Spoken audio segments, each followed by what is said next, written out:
हे बघा इथेच कसाब उतरला इथेच कसाब उतरला या साईडला आणि इथे विटी स्टेशन आहे बघा दिसते तुम्हाला हे विटी स्टेशन आहे आपलं आणि इकडे उतरूनच बघा इथे गाडी थांबते आणि इथे लगेच स्टेशन आहे आणि इथूनच तो आतमध्ये आला आहे बघा दिसते तुम्हाला इथूनच तो लेफ्ट हँड साईडला गेला इकडे या साईडला आणि हॅलो माझ्या मागे ते हे दिसते ना युरिनल दिसते ना तिथेच त्याने बॅगेमधून गन हातामध्ये लोड केलेली दिसते ना तुम्हाला पब्लिक टॉयलेट तर त्याच्यामध्येच त्याने गन लोड केलेली जे तुम्हाला दाखवलं आहे व्हिडिओमध्ये बघा ही जागा तिथे कसाबने पूर्ण बेधुंद गोळीबार केलेला हे विटी स्टेशन आहे इथूनच त्याने बेधुंद गोळीबार केलेला आहे जिथे प्लॅटफॉर्मवरती दिसते ना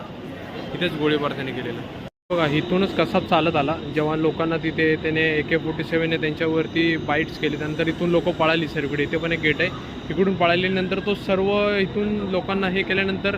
प्लॅटफॉर्म रिकाम झाल्यानंतर तो ह्या रोडने गेला बघा हा रोड जो दिसतोय ना ह्या पायऱ्या आहेत ना ह्या पायऱ्यांवरनं जाऊन हा बघा ह्या ब्रिजवरनं गेला हा ब्रिज दिसतोय ना तुम्हाला हा ब्रिज तर इथून तो कामा हॉस्पिटलला गेला पार्ट 2